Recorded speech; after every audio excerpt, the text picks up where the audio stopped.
So, good morning from Strasbourg, from the European Parliament. I'm Heidi Hautala, Vice President of the European Parliament and long-term active on human rights also here. I'm very pleased that the Finnish Ministry of Foreign Affairs and the Norwegian Ministry of Foreign Affairs, together with International Service for Human Rights and the program of Finland in the Council of Human Rights in the UN, have initiated this important debate about human rights defenders. We want to explore how to support women human rights defenders in conflict and post-conflict situations. So I know that our first speaker, who will open the forum, Minister Pekka Haavisto, Minister of Foreign Affairs of Finland, needs to go to the Finnish Parliament about the actual situation. So I would like to invite Minister to take the floor now. And if he needs to go, then we are in a good hands of State Secretary Johanna Sumuvuori from the Ministry of Foreign Affairs of Finland. So Pekka, please.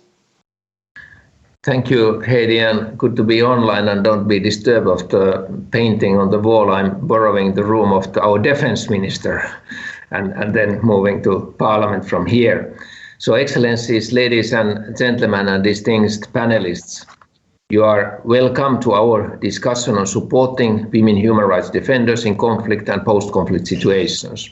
Finland is pleased to organize this event in cooperation with the International Service for Human Rights and Norway. The topic is at the core of global protection and promotion of human rights. Women human rights defenders are leaders of change. Today, we will hear from experienced human rights defenders and their expectations towards states and the Human Rights Council. It's important to listen to these courageous voices. They are at the front line working for human rights. The tasks are many. They document and publish information about violations and abuses.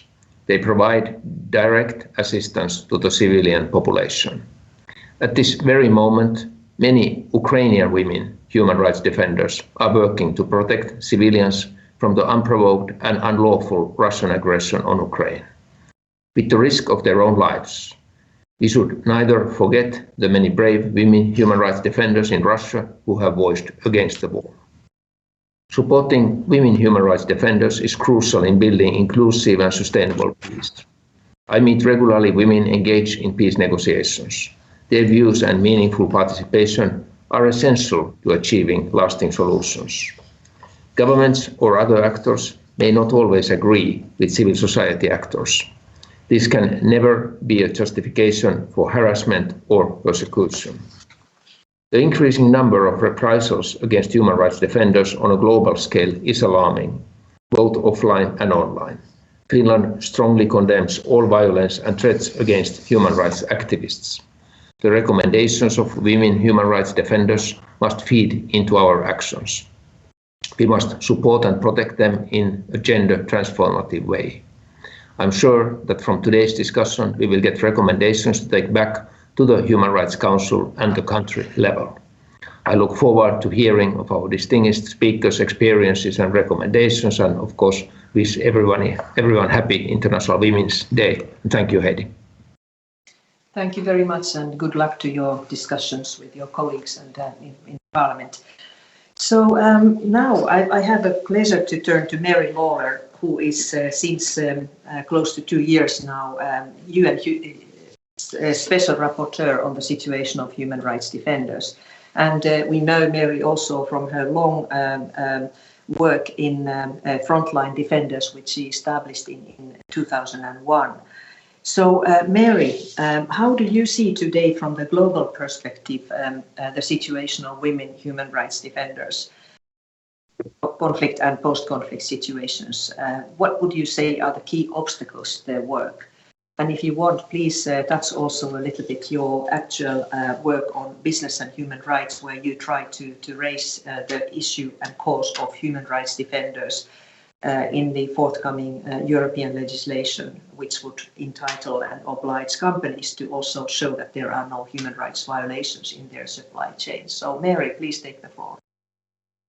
Thank you very much, Heidi, and Excellencies and friends. It's great to be here, and thank you for inviting me. I'm going to try and use this time to give voice to some of the testimonies I have heard from women human rights defenders in conflict or post-conflict settings. In the past 4 weeks, I've spoken to women defenders in Ukraine, in Afghanistan, in Cameroon, all of whom are facing different challenges in doing their human rights work. Ukrainian human rights defenders, women, told me last week that quite simply the biggest obstacle to their work was the aerial bombardment of civilians, the indiscriminate targeting of cities and towns, and the growing shortages of food and medicine. They are pivoting in their work, the work that they do, and documentation, to providing care for the elderly and vulnerable who live alone, volunteering as medics on the front lines, delivering medicines to cancer patients, and using their media platforms to give practical advice on how to leave cities under attack and other practical advice. They are also trying to monitor serious war crimes. Where men are being mobilized to fight, this work by women human rights defenders takes on all the more importance. As it has done so often before, it struck me how vital it is that human rights networks are established and in place before a crisis happens. That links with the international community have already been made, and that organizations have access to resources. That said, I also know that there are fears that if Russia is successful, human rights defenders who've been fighting violations could be at serious risk, as we have seen since the Taliban took power in Afghanistan. I'm sure Haraya will speak more about Afghanistan, so I'd like to share some of what I've heard from women human rights defenders working in the Anglophone regions of Cameroon, where a conflict has been ongoing for the past 4 years and which does not receive the international attention it deserves. There, the nature of the conflict is different, and so the obstacles are different.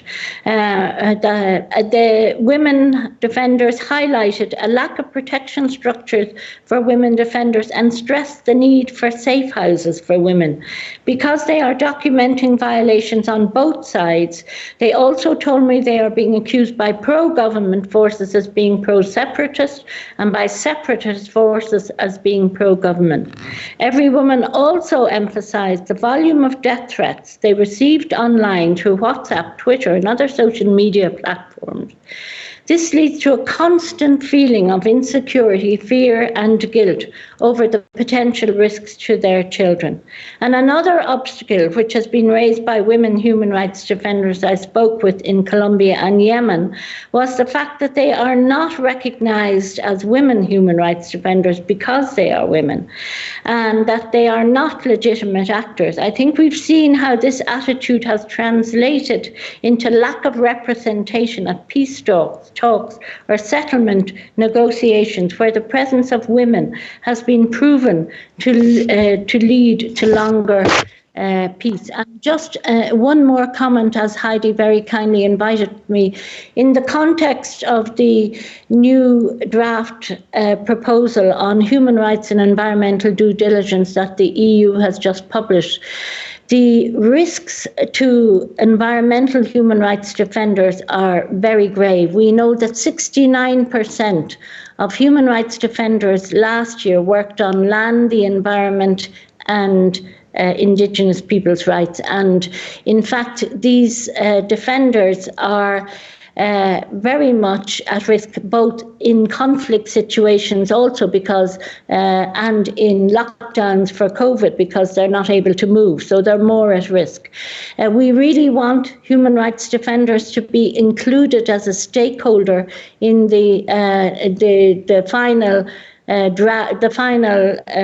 directive on mandatory human rights and environmental, because like women human rights defenders in conflict, they can alert, early warning, they can come up with solutions between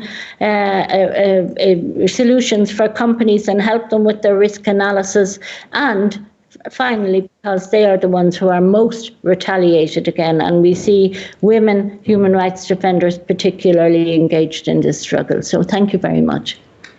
Thank you so much, Mary. This was very comprehensive. Now I would like to turn to a distinguished speaker from Somalia, Ilwad Elman. She is a young female leader at the forefront of the Somali peace process, and she's also an activist against gender-based violence, such as rape in the country, which was her I believe, one of her early activities when she was just 20. So building peace in this situation in Somalia and elsewhere. So please, Ilwad, take the floor. Maybe I need to remind you that if you could so kindly stick to your speaking time, about 2.5 minutes, so we will have more time to exchange, and hopefully also with the other participants than the panelists. So Ilwad, an honor to meet you. A pleasure to meet you as well, and thank you for inviting me to this forum and really for centering this conversation around women human rights defenders on the International Day of Women. I find that this day we usually celebrate the progress that's been made. We celebrate women leaders, all very important, but what's often overlooked is how painfully slow the progress still is that women are making. I'm a human rights defender in Somalia. I work in a context of an armed conflict. Anything I can share with you here, I know for a fact are realities that the rest of the panelists also experience. We're living under a climate of fear, threats, intense insecurity, and growing desperation. Many women human rights defenders face reprisals. And there's various resolutions, declarations, recommendations, protocols in place. But when it comes time to actually support women human rights defenders, the rhetoric does not match the action that's there in place. So the situation right now in Somalia is quite dire. We've been in a protracted conflict for nearly 30 years now. My whole life, my country's been in conflict. The situation is particularly different for young women. When we talk about the women, peace and security agenda, it's often older women, elite women that are allowed to be in these spaces. When we talk about the youth, peace and security agenda and their participation, it's usually young, elite men. And the role of young women in these spaces is often left to just be victims, spoils of war, beneficiaries, or implementing partners at the very best. There's an overfocus in my country right now on responding to the vast humanitarian needs, on institutionalizing and working with the government, but very little support to human rights defenders who are developing the trends, who are monitoring and documenting against incredible challenges. So there's a lot of things I could speak to about what the challenging environment is like right now, but as we come to 20 years of celebrating resolutions like 1325, I would like us to have a conversation this time next year about the progress that we've made, about how these resolutions are actually helping women to participate, as opposed to celebrating that we have these historic protocols in place. And the situation we're facing in Somalia is reminiscent to the one that's in Syria, in Yemen, in Ukraine. Women's bodies are always the front line of conflict, but their valid role in being part of the peace process and mediating is continuously overlooked. So I'll leave it at that for now. Yeah, thank you very much, Ilwad. And it's very important to remind that there are so many conflicts at the moment. We're maybe only focusing at one or a time or maximum two, but there is no peace on many spots on this earth. And women have an important role, unfortunately, also as victims. So now I'm extremely impressed by the experience of Horia Mosadik. Horia is a human rights activist and executive director of Conflict Analysis Network. and she's been involved and established a number of different networks. And she has 6 years of work experience in Afghanistan and South Asia. So let's turn to Horia. How at the moment you see the situation and what could be done to help human rights defenders in your country. I know of very many dire situations, and certainly we need to continue to pay attention also to the situation in Afghanistan. So Horia, how do you see the situation of women human rights defenders now? Thank you very much. I would like to thank the Ministry of Foreign Affairs of Finland for inviting me to speak in this event. And I also would like to thank everyone involved in this event for not forgetting Afghanistan. We know that what is happening in Ukraine is awful and it's heartbreaking, particularly for someone like me. It is just like a rewind of the experience when Russia invaded Afghanistan back 42 years ago. But at the same time, I would like to remind us all that unfortunately there are many other situations around the world that also requires urgent international attention. As today we are marking the 8th of March and we are celebrating this day, we should also remember that there is a group called Taliban that is ruling Afghanistan, who is dismissing the existence of women and girls, a group that is known for being gender apartheid, and a group that does not consider women even as a second-hand or second-degree citizens or human beings. The current situation in Afghanistan is, unfortunately, a collective failure of all of us, and we all must share responsibility on what's happening on the ground, and we should all see how we can help Afghan people, particularly human rights defenders there. So in the past 20 years, we made significant progresses in the areas of access to health, education, employment, political participation, and freedom of expression. But unfortunately, everything just taken away from us overnight. On 14th of August, we were women leaders, we were politicians, we were activists, we were journalists, but on 15th of August, we woke up to be no one.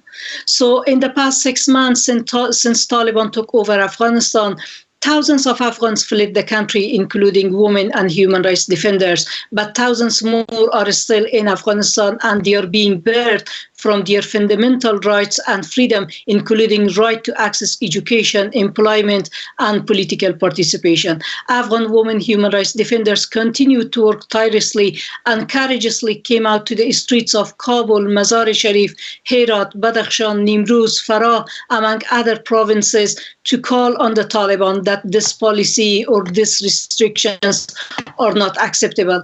But the women who were peacefully protesting practices of the Taliban, they were facing detention, torture, rape, and enforced disappearances across Afghanistan. Only in the first 2 months of 2022, dozens of women human rights defenders were detained, tortured, disappeared, and their families are facing threats to their lives if they speak out. This includes threats on the safe houses where women and their families were kept, detained many of these women and their family members, tortured and forced into confession. We also experienced that more international platforms are given to the Taliban, the most vicious and ruthless they become.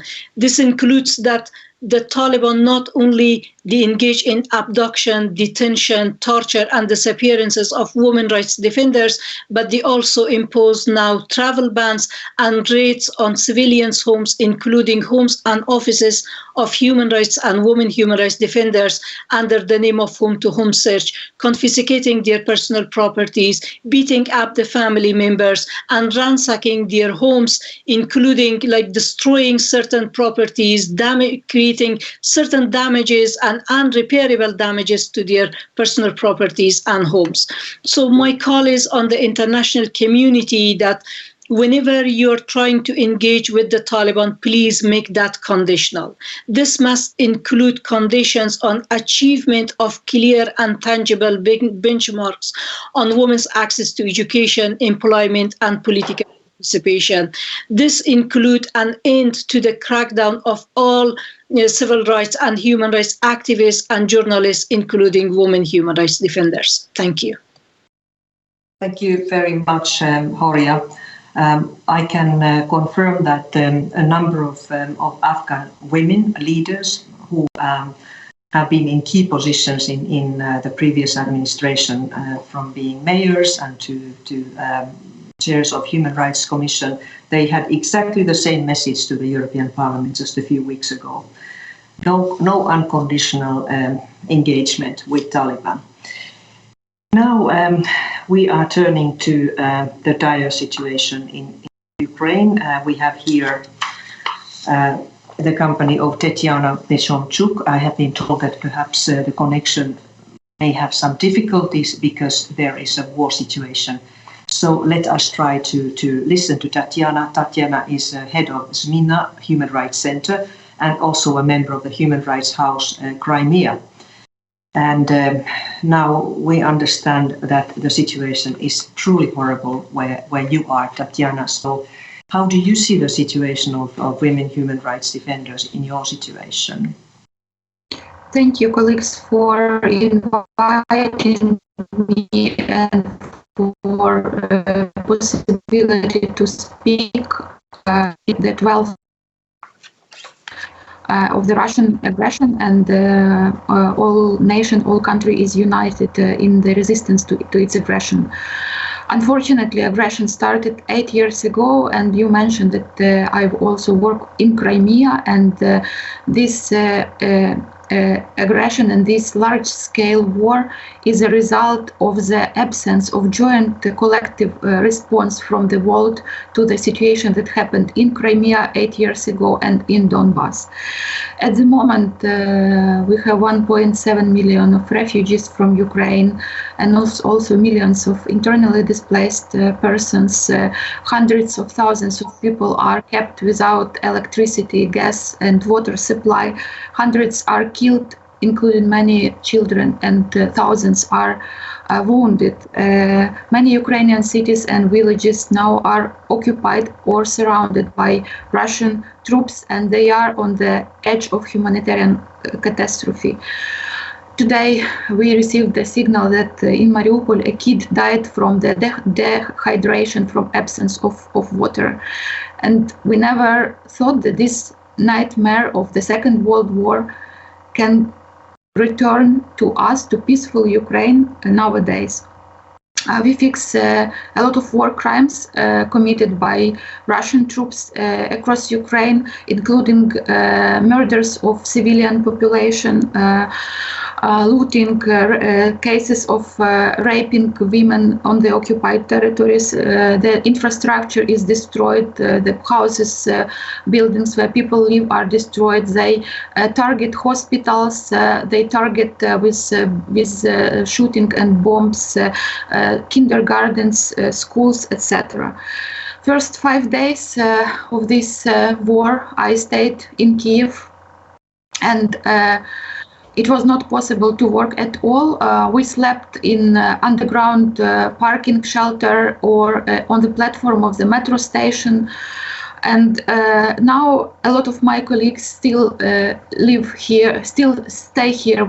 I moved to other region of Ukraine, to Rivne region, but here every day, several times, we also hear the signals of air bombing alarm, and we need to go to the shelters. There is no safe place in Ukraine at all. And across among this situation, all courageous women human rights defenders try to do maximum they could do. Many of them now are documenting war crimes and crimes against humanity that are in numerous cases fixed in many Ukrainian cities and villages. Many help others with humanitarian aid and also with evacuation from the dangerous zones. Some of our colleagues unfortunately are now in a trap on the occupied territories, like my colleague Tatiana Kurach. She is now in the village of Ladinka in Chernihiv region. Her house was destroyed by shooting, and now under this shelling she is trying to evacuate with her family from the city. Some people, and this is very dangerous because we know from the media that Russians prepare the lists of activists and journalists whom they need to kill or put in some camps in captivity from the activists and human rights defenders. And this is very dangerous, especially for the people who are now in the trap in the cities that are surrounded or that are occupied by Russians. Some of women human rights defenders joined territorial defense forces, like my colleague, human rights lawyer Evgenia Zakrevska, who is now in Kiev. Some women human rights defenders joined other volunteer groups, like my colleague Lyudmila Yankina from Human Rights Center Zmina. She stays in Kiev. She is a medical nurse. She used to be a medical nurse before, and now she tries to help elderly people and those who cannot evacuate from Kiev, trying to survive there. What can be done? First of all, I would like all of you to do every possible assistance to women human rights defenders who stay in Ukraine, who try to do their work in this very dramatic situation. Second, we insist urgently, demand from Russia green corridors for those population that stays in the surrounded cities and that are on the occupied territories, including human rights defenders and journalists. And the last, we insist on the exclusion of the Russian Federation from the Human Rights Council, as it violated the principles on which the United Nations exists and all the human rights international obligations. This is all from my side. Thank you. Yeah, thank you. Thank you so much, Tetiana. You also turned now to the recommendations that you want us all to hear, and also the members of the Human Rights Council. So I would like to ask the three others about their recommendations.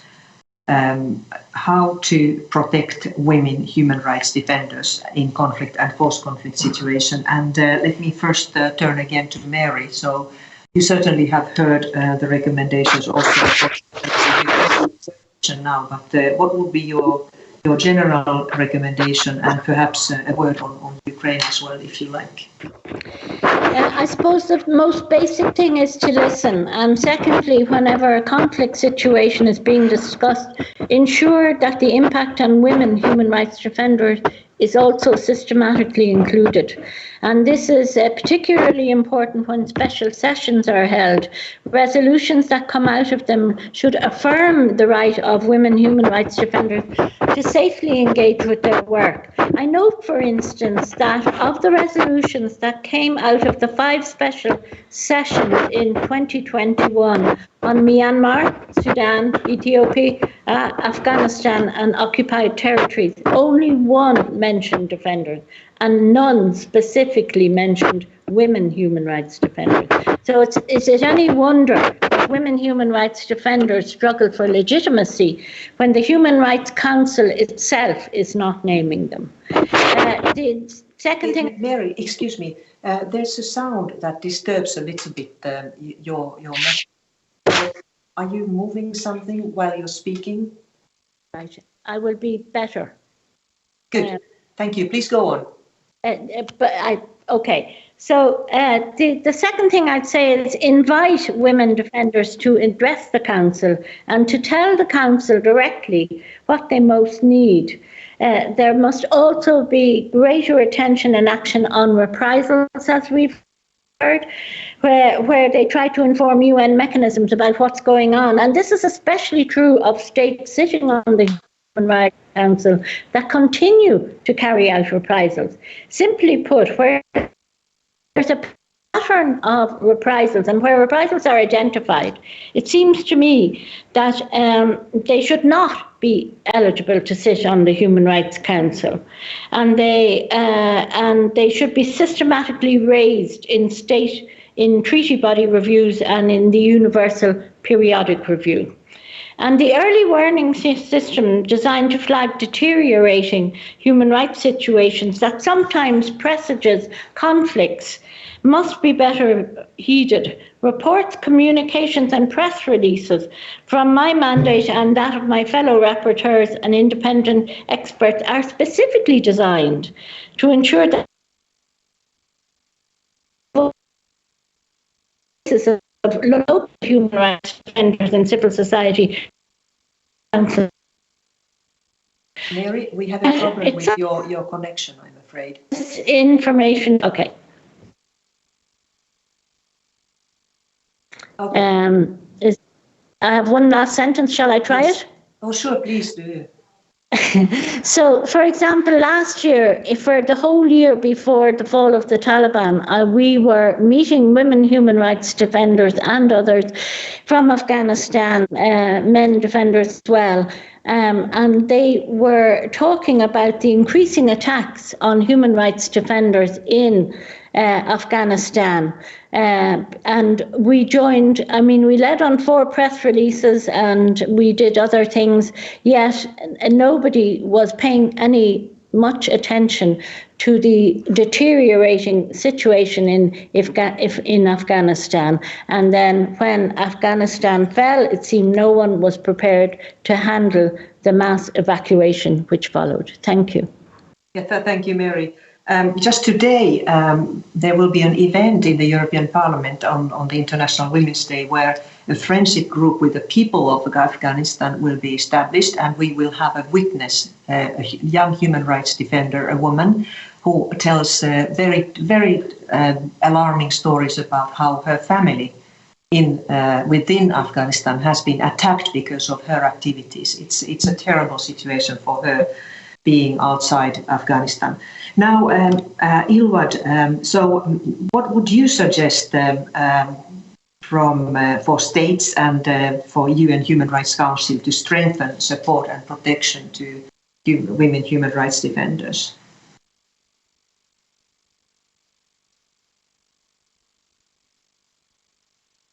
Do we have Ilwad online? If I don't hear from you soon, I will turn to the next person. Okay, we wait for Ilwan to appear online. So, Horia, the same question to you. So, what are your expectations to the Human Rights Council and to different states? Thank you very much. I would like to say that, Here. Really, okay. Sorry? Shall I continue? Yes, please. Yes, please do. Yeah. Yes, I think we need from the states to allocate visas and protection to women human rights defenders who are under serious threats in Afghanistan. And we know that the situation is deteriorating even further in the wake of what's happening right now with the Taliban, with the detentions, with disappearances, with torture, rape, and other crimes that are committed against women human rights defenders. And second, I would like to plead that if you can please allocate more resources for the protection of human rights defenders and women human rights defenders in Afghanistan, which is also key. And third, please make sure that UNAMA is focusing on human rights issues in Afghanistan. In the absence of the Afghanistan Independent Human Rights Commission and lack of capacity with many other civil society organizations, this is the job of UNAMA to monitor independently and neutrally report on the human rights violations that are happening in the country. Thank you. Thanks, Horia. Thanks also mentioning the necessity to have visas to be given to human rights defenders who are in a dire situation. We already heard from Tetiana. Her proposals also demands concerning the exclusion of human rights violating countries from the Council. But now I want to turn to Johanna Sumovuori, State Secretary to the Ministry of Foreign Affairs in Finland. Now that Finland is a member indeed since the beginning of the year of the Human Rights Council, so how do you see the situation of human rights defenders, especially concerning conflict and post-conflict situations? I know that Finland has had a long-term sort of activity and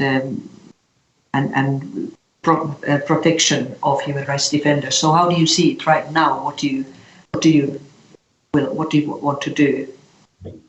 Thank you, Heidi. Thank you, and good International Women's Day to all of you. I think it's a very good day to discuss women human rights defenders, and it has been actually very good to hear all of you, all the previous speakers, and also it was a privilege to listen to Tatiana, who gave us a very good overview of the situation in Ukraine and what it means to tangible work that the human rights defenders are trying to do in extremely difficult conditions. So sending you lots of support and strength, and to all of you in the Ukraine who are now fighting for human rights. And also at the same time, it was good to hear that we cannot forget some other situations in different parts of the world, like in Afghanistan, where it's still extremely difficult, and the Cameroon was mentioned here as well. So we have lots of work to do. And maybe if saying something about what Finland has done, or what is our approach on defending human rights defenders. Actually, human rights defenders it is a very big priority for Finland to keep in touch with human rights defenders and to protect human rights defenders.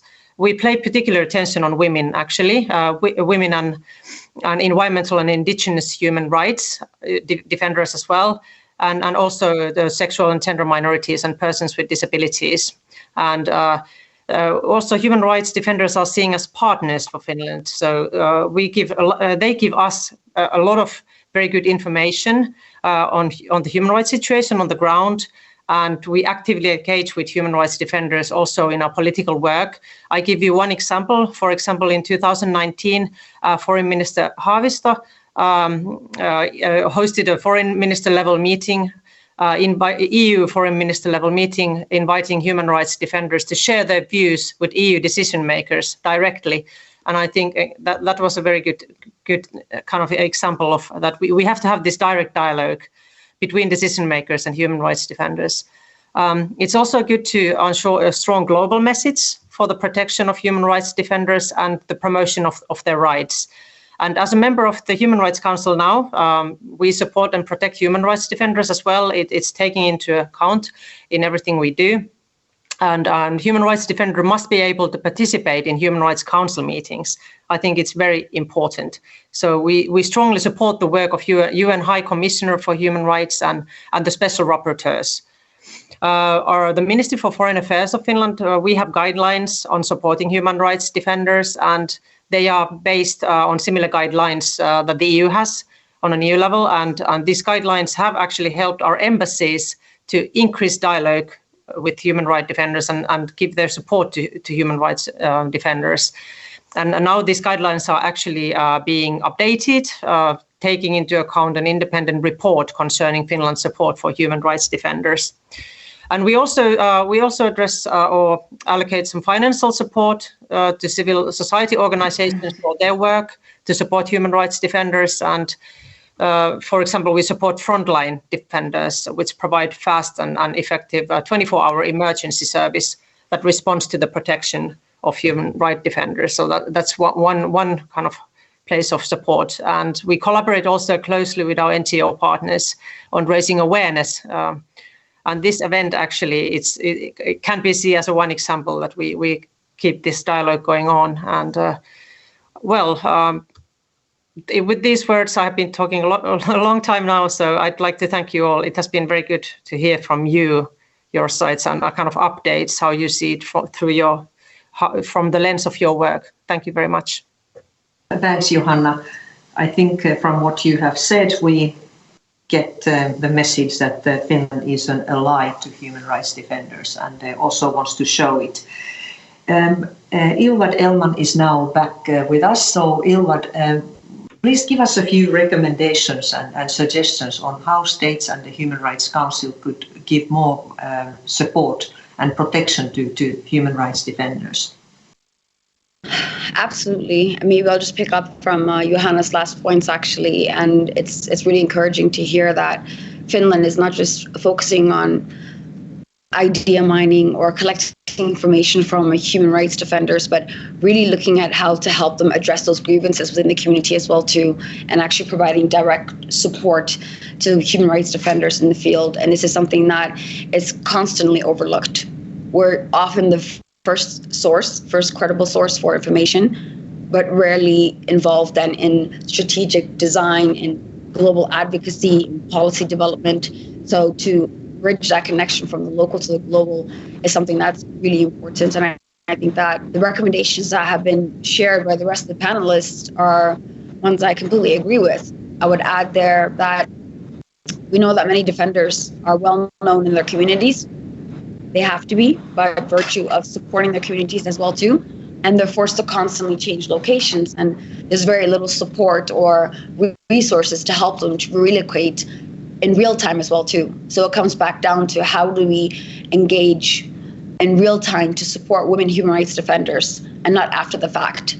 We know that the state has the primary responsibility to ensure an enabling environment, but for many of the places that we're coming from, that's simply not the case. So stronger support and protection is needed from the international community. And the UN presence that some of our countries have on ground, they have a moral responsibility to support and engage more meaningfully in the protection of women human rights defenders. There should be access to these facilities for human rights defenders when they're in threat, when they're physically running from a situation. And that's not what the reality is on the ground. I think that there's also a need for more prompt investigations of the intimidations, of the threats, of the violence and the abuse that women human rights defenders are exposed to. Often the recourse takes a very long time, and it leaves us without effective or inclusive or gender responsive protection mechanisms.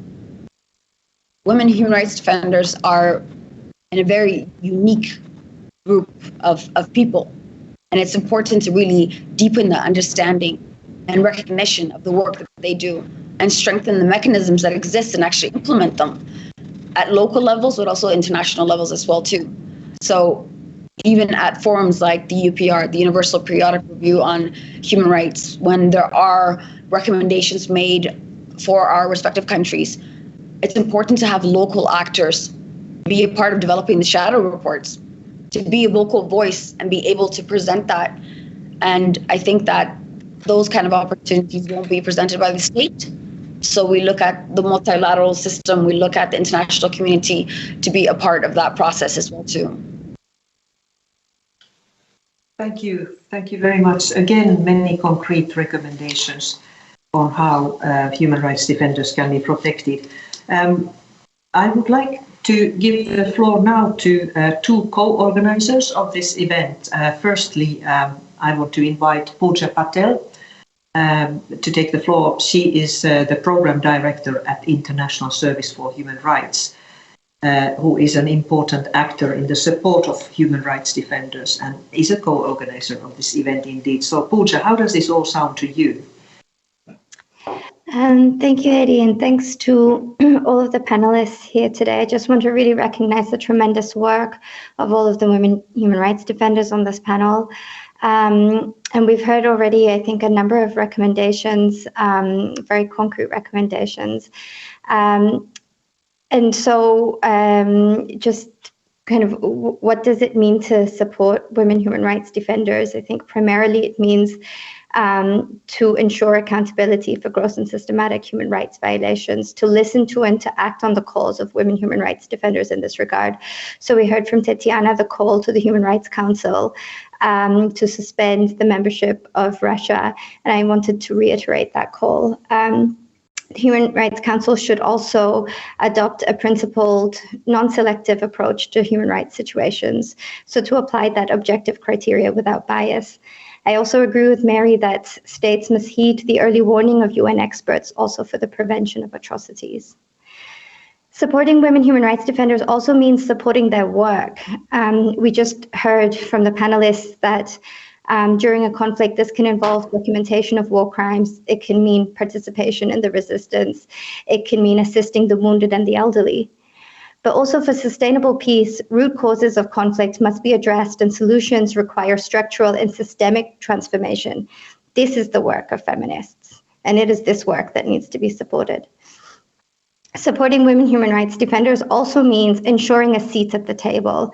This is something that Ilwad has been talking about. At the UN, the genuine and meaningful participation of women human rights defenders must be ensured. In particular, the Security Council must ensure space for and the recognition of the work of women human rights defenders. And the resolutions and decisions must align with the existing human rights frameworks, including those for the protection of women human rights defenders. Supporting women human rights defenders also means ending impunity for violations against them. Given the essential role of women human rights defenders in attaining peace and security among the various other UN objectives, states should also hold public officials, private sector companies, other non-state actors accountable for violations against women human rights defenders, but also their families, their movements, their networks, their communities. And finally, supporting women human rights defenders means resourcing their work, resourcing their movements and their holistic security in order for them to be able to sustain their activism and their resilience. So thank you for really, I think, unpacking that and shedding light to that. And we look forward to working together within the Human Rights Council to advance a lot of these goals. Thank you very much, Pooja. Now, another co-organizer, the Ministry of Foreign Affairs of Norway, has sent us a video statement from the State Secretary Eivind Vard Petersson. So let's listen to what Eivind Vard Petersson has to say to this discussion. Short video statement. Women human rights defenders are key agents of change. Without them, we cannot succeed.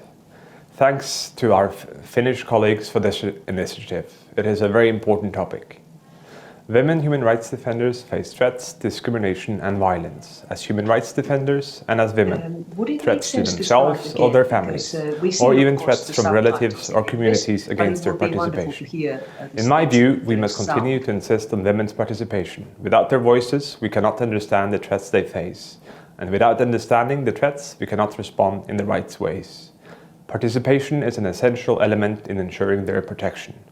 That is also why we emphasize the role of women human rights defenders in the new resolution this session. Our focus is on human rights defenders in conflict and post-conflict situations. It spotlights their contributions to uphold human rights. In the most difficult contexts, to build inclusive, peaceful and democratic societies.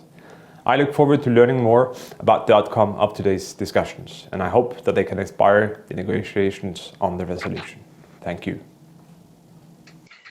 Okay, thank you, State Secretary Petersson. I'm afraid we had to read from the subtitles, but there are millions and millions of people on this planet who don't hear but can read, so now we saw how it was. If you do not hear, but the message was very clear. Norway is extremely active on human rights defenders as well as is Finland. So we have 10 more minutes, and I would like to ask very, let's say, swift question to all the five, Mary, Ilvad, Horia, Tetjana, and Johanna. But please, just 1 minute each.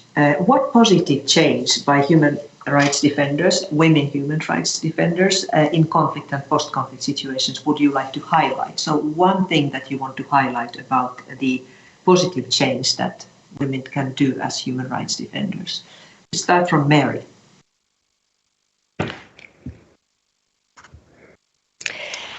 The first thing is I think we should just emphasize that participation of women in peace processes leads to a proven agreement lasting at least 2 years and increases up to 15 years.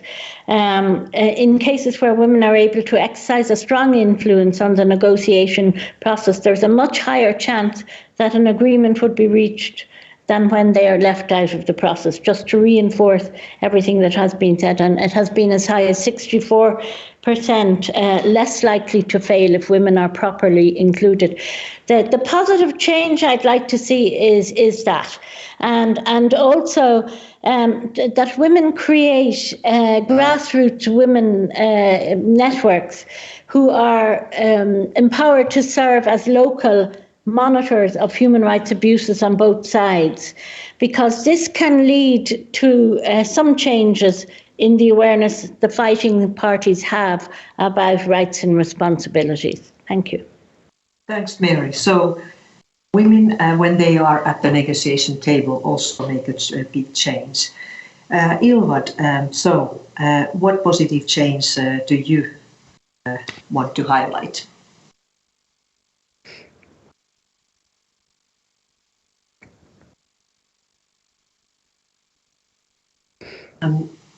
Ilvad, are you there?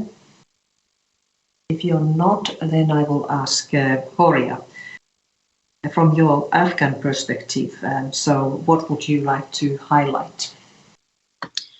Well, I think all I want to see is that women human rights defenders are accepted and being, acknowledged for their full potential, where they can exercise their rights and stand for other women's rights, without acknowledging the potential that women human rights defenders are having in a fair society where men and women can do, better and provide for the society, for the, economic and political aspects of their life. Without that, I don't think it will be possible. Thank you. Thank you, Horia. Tetiana, now in your gloomy situation in Ukraine, what would you want to highlight? How important are women as human rights defenders?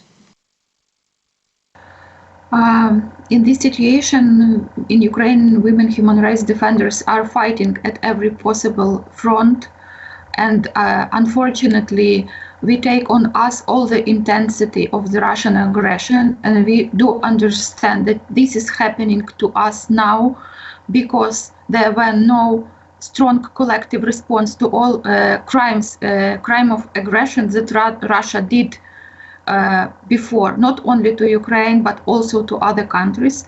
And believe me, we do everything possible to put Putin's Russia to an end and to stop Putin's regime in Russia. And we also would call you to support us in the creation of the special tribunal on the crimes of Russian aggression in Ukraine. I believe that as women human rights defenders, we do everything possible to make it happen. Thank you. Thanks a lot, Tetiana. So, Johanna, finally, what would you take with you from this discussion? What do you want to highlight? Well, this has been a very, very good discussion, and I think what I take from here is that there is this commitment of human rights defenders to advance the rights of women and girls in extremely difficult situations. And also I would use the word braveness. Like we have been hearing Tatiana today, who is working in a very difficult situation right now. So that commitment and willingness to defend human rights and work as human right defenders is something that it brings a great value, and it's bringing real value of getting the whole kind of picture of what's actually happening.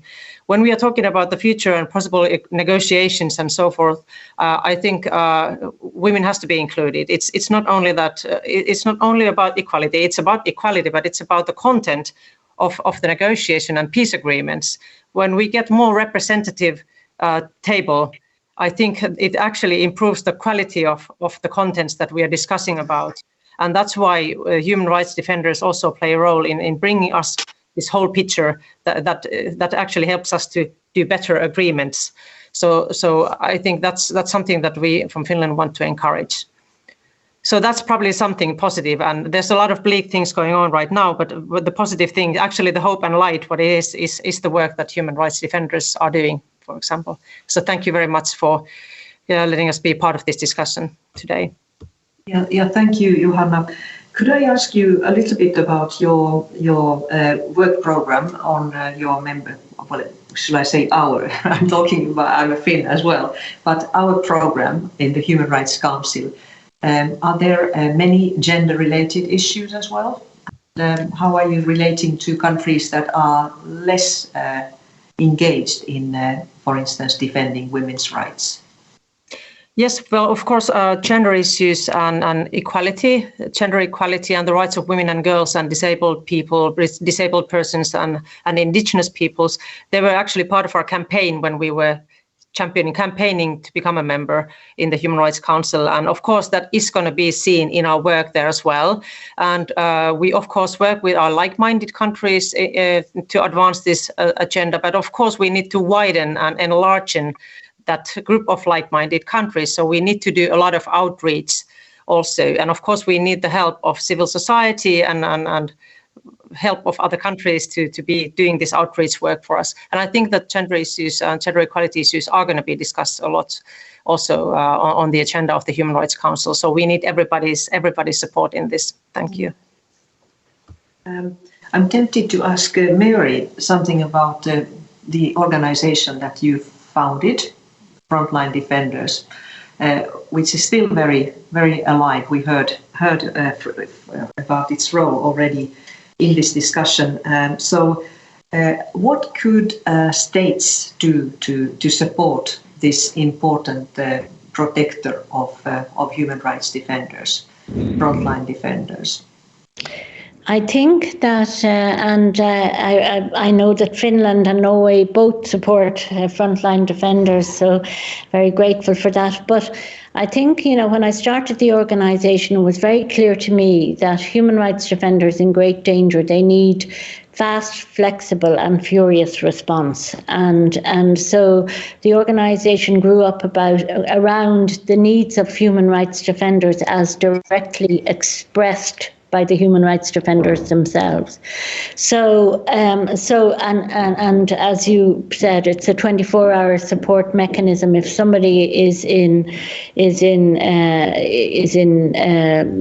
has had a death threat or there's been a violent attack, Frontline tries to work a way to either remove them if it's necessary to do it quickly, or if not, to give them a grant to move themselves, and also assist with legal advice and rehabilitation after torture, those kind of practical things. But then a lot of advocacy at the UN and the EU level.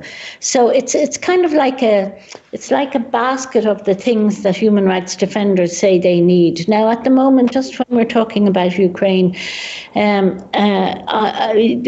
of the things that we're trying to get some, I've been asked to get is a bulletproof vest and helmet for some of the women defenders there, because the vests that are there are more the size for men, and also then there's the whole query about, and there's a shortage, as we've all heard, of vests. And so then there is the problem about getting it into the country. Like, for example, we found one for Mila, if we can get it into her, and a vest. But it's hard there's all these export licenses in places. So for me, providing bulletproof vests to peaceful, and I'm talking about peaceful human rights defenders, not those who have chosen maybe to take up arms against the Russian aggressors, but to those who are remaining peaceful human rights defenders, I think that I see the provision of bulletproof vests and helmets as protection for them, for those who are engaged in delivering food, medicine, and water. Thank you. Thanks, Mary. Time is running out, but my last question goes to Horia about Afghanistan, because I'm really torn by the story of this young woman, human rights defender, who had to flee the country, but whose family is under big danger and also has been dragged and detained and abused by Taliban. Is there any network, inside or outside, that could help in such a situation? Well, yes, there are, there is this Afghanistan Human Rights Defenders Protection Committee, and there is also Afghanistan Human Rights Mechanism that is trying to support human rights defenders at risk.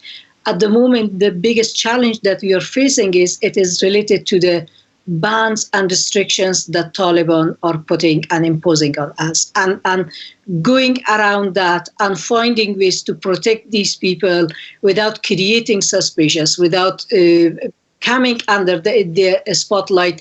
It all needs a lot of resources and a lot of working round the clock, day and night, to make sure that women human rights defenders and their families are safe and protected. Thank you. Now, I want to thank from all my heart to all of you about having shared your views and your advice. Perhaps we have created some connections that will be kept alive.